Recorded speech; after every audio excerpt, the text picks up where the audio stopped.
दोस्तों नमस्कार। हिमनंदिनी के हिमालयन विलेजेस कल्चर ब्लॉग में आपका स्वागत है।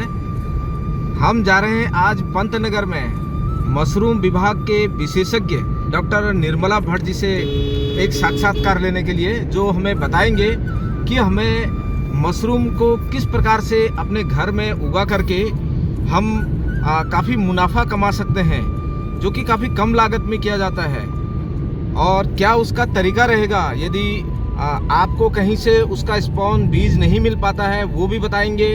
और उसकी खाद कंपोस्ट कैसे तैयार की जाती है, और यदि आप तैयार नहीं कर सकते तो आपको कहाँ से उपलब्ध होगी, उसकी मार्केट कहाँ से उपलब्ध होगी, उसके गुण, उसके लाभ क्या क्या हैं, उसकी जो मेडिसिनल वैल्यू है वो भी सब बताएंगे जी। चलिए चलते हैं उनके पास और कोशिश करेंगे आपको इस प्रकार से बहुत सारी जो इनोवेशन वाले ब्लॉग्स होते हैं वो उनकी जानकारी देने की। आगे बहुत सारे ऐसे आपके लिए ब्लॉग हम बनाएंगे। Thank you.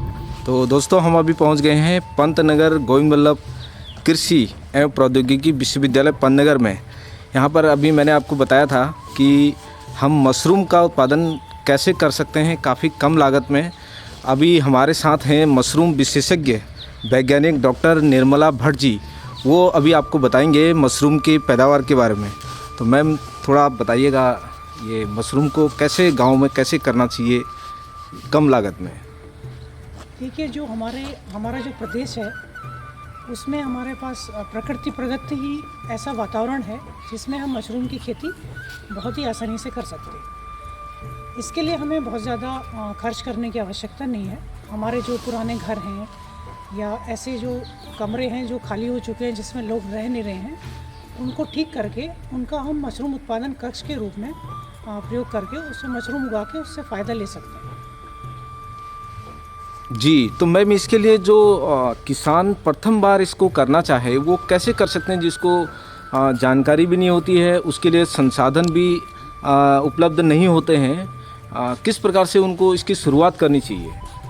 शुरुआत करने के लिए इसमें आरंभिक थोड़ा प्रशिक्षण लेना आवश्यक है और उसकी तकनीकी जानकारी हमें होनी चाहिए। इसके लिए विभिन्न जिलों में कृषि विज्ञान केंद्रों के माध्यम से तथा पंतनगर विश्वविद्यालय में भी प्रशिक्षणों का आयोजन किया जाता है। इसमें किसानों को पूरी तकनीकी जानकारी, प्रशिक्षण के प्रयोगात्मक प्रशिक्षण वगैरह भी दिया जाता है, जिससे हम विभिन्न प्रजातियों की अलग अलग महीनों में कैसे खेती कर सकते हैं इसके बारे में जानकारी प्रदान की जाती है। जी मैम, संक्षिप्त में आप कुछ बता सकते हैं? ये जानकारी भी ठीक है, वो ट्रेनिंग ले करके वो कर सकते हैं, लेकिन माना घर में उसको करना चाहें तो कंपोस्ट कैसे इसकी बनानी चाहिए, या वो ना बना पाए तो फिर कहाँ से उपलब्ध हो सकती है? देखिए, जो इसकी जैसे अलग अलग प्रजातियां हैं मशरूम की, जिनका अलग अलग महीनों में हम इसकी खेती कर सकते हैं, क्योंकि अलग अलग प्रजातियों को उगने के लिए अलग अलग तापमान की आवश्यकता होती है। तो अपने क्षेत्र के तापमान के हिसाब से हम प्रजातियों का चयन करके उनकी खेती कर सकते हैं, और हर प्रकार के मशरूम को उगाने के लिए हमें कंपोस्ट की आवश्यकता नहीं पड़ती है। कुछ मशरूम ऐसे हैं जो आपके पास स्थानीय तौर पर कृषि अवशेष होते हैं, उनका उपयोग करके आप उनकी खेती कर सकते हैं। जैसे ऑयस्टर मशरूम है, इसमें हमें कोई कंपोस्ट की आवश्यकता नहीं होती है। इसको आप सीधे, जैसे गेहूं का भूसा है, धान का पुआल है, या आपका मडवे का जो भूसा बचता है, या कोई भी अन्य दालें हैं, उनका जो भूसा अवशेष बचता है, कृषि अवशेष, उसका उपयोग आप मशरूम के उत्पादन में कर सकते हैं। उस अवशेष को हमें रात भर पानी में भिगो के उसमें 1-2 दवाई मिला के ढक के रख देना होता है जी। और अगले दिन हम उसको, हमारा माध्यम तैयार हो जाता है, उसमें बीज मिला के रख सकते हैं और उत्पादन ले सकते हैं। मैम कौन सी दवाइयाँ हैं ये जिनको उनको मतलब उसको स्टेरिलाइज किया जाता है, वो कैसे? ये 2 दवाइयाँ होती हैं। एक होती है वेविस्टिन, इसको बोलते हैं जी ये सॉलिड होती है जी और दूसरी होती है फॉर्मेलिन, ये लिक्विड दवाई होती है। जी ये 100 लीटर पानी में 10 ग्राम वेविस्टिन जी। और 100 मिलीलीटर फॉर्मेलिन मिला करके हम भूसे को उसमें डुबा के 16 से 18 घंटे जी भीगने के लिए छोड़ देते हैं, और अगले दिन हमारा इससे माध्यम तैयार होता है। जी। तो फिर इसके बाद हम इसको कैसे आगे की प्रक्रिया कैसे इसमें? माध्यम जैसे हमने भूसा निकाल लिया है, जी भूसे का हम जो, क्योंकि भूसा सूखा होता है और वो पानी सोख लेता है, जब अब हम उसे पानी में भिगाएंगे तो वो पानी सोख लेगा। जी फिर हम उसे किसी फर्श पे, या अगर पक्का फर्श नहीं है तो एक शीट, पॉलीथीन की शीट बिछा के उस पर निकाल सकते हैं। जी अतिरिक्त पानी को निथारने के लिए जी जी जी 2-3 घंटे उसे छाया में छोड़ देंगे। जी जब उसका पानी निथर जाता है हम उसको उठा के देखेंगे, मुट्ठी में दबा के देखेंगे। अगर उसका पानी टपकता है जी तो समझ लिए थोड़ा सा उसे और सुखाने की आवश्यकता है। जी यदि पानी नहीं टपक रहा है और आपकी मुट्ठी गीली हो जा रही है तो इसका मतलब अब उसमें हम बीज मिला सकते हैं। जी। ये ऑयस्टर मशरूम के बारे में ये बता ऑयस्टर रहे मशरूम के बारे में। और जी। आरंभ में इसी मशरूम की खेती आरंभ किसान भाइयों को करनी चाहिए, हैं जी क्योंकि उसको उगाने की विधि बहुत आसान है और लागत भी इसमें काफ़ी कम है, क्योंकि इसमें जो कृषि अवशेष आपके पास उपलब्ध है उसका ही उपयोग आप कर सकते हैं। जी। मैम जो बटन मशरूम है, ऑयस्टर मशरूम की थोड़ा सा लोगों को जानकारी कम है।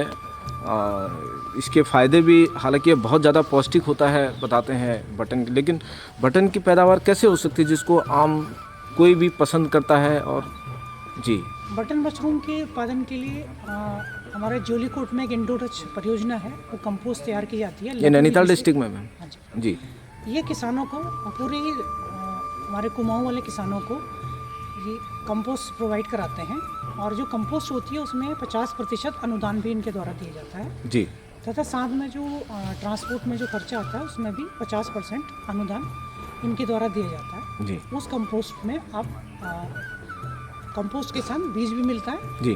उसको आप लगा सकते हैं और उससे बटन मशरूम की खेती कर सकते हैं। मैम ये यहाँ से जैसे बैग इनको मिल गए जोलीकोट जिस भी कृषि केंद्र हैं, जी। तो उसके बाद ये इसमें कैसे इसके रख रखाव वो थोड़ा सा आप बता देंगे? देखिए इसके लिए क्या है, जो हमारा कमरा जिसको भी हम फसल कक्ष के रूप में उपयोग कर रहे हैं, क्योंकि मशरूम उत्पादन में क्या है कि हमें जैसे हमारे पास ज़मीन ज़्यादा नहीं है या पहाड़ी क्षेत्रों में जंगली जानवरों की समस्याएं हैं, जो हम फसल लगाते हैं कई बार उनसे नुकसान हो जाता है, जंगली जानवर उसमें नुकसान कर देते हैं। मशरूम की फसल जो है वो कमरे के अंदर उगाई जाती है, क्योंकि मशरूम एक फफूंदी है, इसको उगने के लिए सूरज की रोशनी की आवश्यकता नहीं होती है। जी तो आपका कोई भी पुराना घर हो या पुराना ऐसा कमरा जिसमें कोई रहता ना हो, या आस पड़ोस में गांव में जो खाली कई लोग छोड़ के चले जाते हैं, उन कमरों का भी उपयोग हम इसके उत्पादन में कर सकते हैं। जी इसके लिए एक तो कमरे में चूहे नहीं आने चाहिए, जी दूसरा अगर कोई खिड़कियां दरवाजे हैं तो उसमें जाली लगा देनी चाहिए, जी ताकि छोटे छोटे कीड़े वगैरह इसमें ना जी। आए। साफ़ सफाई का ध्यान रखना है, और उस कमरे में हम इन बैग्स को रख देंगे, जी और करीब 12 से 15 दिन में इसमें कवक जाल जब फैल जाता है जी तो उसमें एक केसिंग मिट्टी की परत बिछाई जाती है। जी। जो केसिंग मिट्टी की परत होती है हम्म, वो 2 से 3 साल पुराना जो सड़ी हुई गोबर की खाद है जी उसको हम उपचारित करते हैं फॉर्मलिन दवाई से। उसका उपयोग उससे हम करीब 4 सेंटीमीटर मोटी उसकी परत उसके ऊपर बिछा देते हैं। जी जी इस परत को बिछाने के करीब 8 से 10 दिन के बाद इसमें मशरूम का उत्पादन आरंभ हो जाता है। जी। मैम जो आपने बताया केसिंग से पहले बैग लगाने और केसिंग के दौरान क्या इसमें सिंचाई की ज़रूरत नहीं, पड़ती नहीं। है? जब तक हम केसिंग नहीं कर रहे हैं तब तक इसमें कोई भी सिंचाई की आवश्यकता नहीं। जी। मैम उस दौरान किसी इन्फेक्शन का हमें कैसे पता चल सकता है कि इसमें इन्फेक्शन हो रहा है? हमें कैसे उसको चेक कर सकते हैं? देखिए ज़्यादातर हम इसको जो पारदर्शी पॉलीथीन होती है उस पर लगाते हैं, जी तो आप देखेंगे किनारों से सफ़ेद रंग का कवक जाल जहाँ भी मशरूम का बीज पड़ा हुआ है जी वो उगना शुरू होता है। जी जब ये फैलता है तो सफ़ेद रंग का आपको दिखाई देगा। यदि आपको किसी दूसरे रंग का दिखाई दे, जी। पीला, हरा जी या भूरे रंग का या काले रंग का कोई कवक जाल दिखाई देता है, जी जी या जहाँ से आपने कंपोस्ट खरीदी है, जी। यदि कंपोस्ट बनाने में कोई असावधानी हुई है तब दूसरी फफूंदियों का संक्रमण होता है। अन्यथा जो कंपोस्ट बनती है उसमें केवल बटन मशरूम का ही कवक जाल उगता है। जी। मैम दूसरा इसमें टेम्परेचर उस दौरान कितना होना चाहिए जब हम बैग ला रहे हैं केसिंग तक? 15 दिन तक कितना टेम्परेचर बैग का रहना चाहिए, कितना रूम का रहना चाहिए? 20 से 25 डिग्री टेम्परेचर जो है हमारे जिस कमरे में हम उगा रहे हैं जी वो इसके लिए, क्योंकि जो फफूंदियाँ हैं उनके लिए 25 डिग्री तापमान उनके कवक जाल के बढ़ने के लिए उपयुक्त होता है। जी। और बैग का कितना होना चाहिए मैम? लगभग इतना ही बैग का भी होना चाहिए। लगभग इतना ही। और मैम ह्यूमिडिटी कितनी होनी चाहिए उसमें? ह्यूमिडिटी 60% से ज़्यादा होनी चाहिए। जी तो कमरे में अगर ह्यूमिडिटी हमारी कम है तो हम उसमें दीवारों पे पानी का स्प्रे करके जी। हम इसको बढ़ा सकते हैं। बढ़ा सकते हैं। वेंटिलेशन का क्या है उस दौरान? वेंटिलेशन कैसे रखना उस चाहिए? दौरान वेंटिलेशन की बहुत ज़्यादा हमें आवश्यकता नहीं होती है। वेंटिलेशन की आवश्यकता हमें तब होती है जब हमारी मशरूम निकलना आरंभ हो जाता है, जी क्योंकि जब मशरूम निकलता है तो कार्बन डाइऑक्साइड वो भी रिलीज़ करते हैं। जी उसके लिए हमें वेंटिलेशन तब देना होता है जब हमारी उसमें मशरूम निकलना आरंभ हो जाता है। तो 15 दिन तक हमने कमरे को बंद रखना है? हाँ, बंद रखें। जी। अब मैम जैसे आपने बताया 15 दिन के बाद हमने केसिंग की, 2 इंच मोटी लगभग जो भी 4 सेंटीमीटर मोटी। 4 सेंटीमीटर जो केसिंग की, उसमें फिर प्रोडक्शन किस प्रकार से हमें पता चलेगा कि ये बढ़िया हो रहा है, या कितना उसमें होना चाहिए एक बैग में, और देखिए, इसका- कितना पानी देना चाहिए? इसका जो है बहुत ज़्यादा इसमें पानी की आवश्यकता नहीं होती है। जी बस ये कि जो केसिंग की जो ऊपर की परत है वो सूखी नहीं होनी चाहिए, उसमें जी। मॉइस्चर बना रहना चाहिए। जी जी जी और वैसे भी जो केसिंग का मटेरियल हम यूज़ करते हैं वो ऐसा यूज़ करते हैं जिसमें कि पानी को होल्ड करने की क्षमता होती है। जी जी जी और यदि आपको लग रहा है कि नमी की कमी है तो दीवारों पे पानी को छिड़क सकते हैं। अच्छा और मैम, जब मशरूम निकलना आरंभ होता है, शुरू की अवस्था में जो निकलता है वो छोटे छोटे होते हैं ना, पिनहेड्स कहते हैं। जी उसके बाद करीब 2.5 सेंटीमीटर उनका जब व्यास हो जाता है, जी। उसके बाद हम उसकी तुड़ाई की जाती है।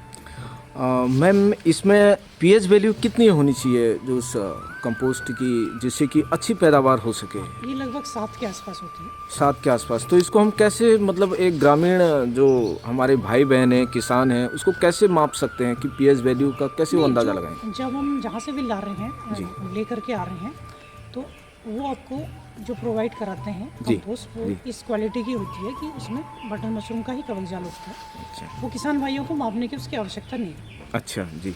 मैम आप थोड़ा सा ये बता देंगे कि यहाँ पर अभी जैसे ये मौसम बटन मशरूम के लिए काफ़ी उपयुक्त है, हालांकि जो काफ़ी उच्च हिमालयी क्षेत्र हैं वहाँ पर तो शायद जनवरी फरवरी के बाद वो वहाँ टेम्परेचर गर्मियों के होगा, सीजन में बटन मशरूम उपयुक्त है। उपयुक्त होगा। लेकिन मैम सबसे बड़ी बात है कि इनको मार्केट कैसे मिलेगी, कहाँ से? जैसे हम आजकल देख रहे हैं ये पैदावार तो होती है लेकिन सही मार्केट नहीं मिल पाती है।